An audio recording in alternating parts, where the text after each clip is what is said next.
બોલો જમાઈ રાજા. એટલે હારા તમે મને ચેતરો, તમારી છોડી નગરી બાઈક કરે, માથાનો દુખાવો આખો દી કરી નાખે છે. કામેથી આવીને કોઈ પાણી આપે તો આ તો આયા ભેગા આપણને વધાઈ લેશે. કેમ વહેલા આવતા રહ્યા? જાવ કામે, દિન રાત કામ કરવું પડે, આવું કરે છે. અને રોજે રોજ પાણીપુરી, રોજે રોજ મંચુરિયમ ખાવા માંગે છે. મારો પગાર મંચુરિયમ ને પાણીપુરીમાં જ જાય છે. એ તમારી છોડી વાવાઝોડું છે, વાવાઝોડું. હા પણ તો વાવાઝોડું આવે ને તો આપણે ઘરમાં ગરી જવાય, એને ઝપટે ન ચડાય. અરે પણ બીજા બધા વાવાઝોડા જોયા પણ આવું નથી જોયું. ઘરમાં ગીરવી તોય બાણા નળિયા ઉડાડે છે.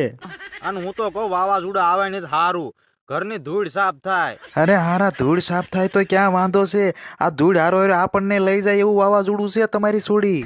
જો જમાઈ રાજા, જિંદગી જીવી કઈ જીમતી વાત નથી. ત્રણેય ઋતુ આવે, ચારક ટાઈટ પડે, ચારક તડકો પડે, ચારક હરુડે ને પછી ચારક વરસાદ હોય તો આવે. એટલે ત્રણેય ઋતુ સહન કરતા શીખી જવી પડે તો જિંદગી નીકળે.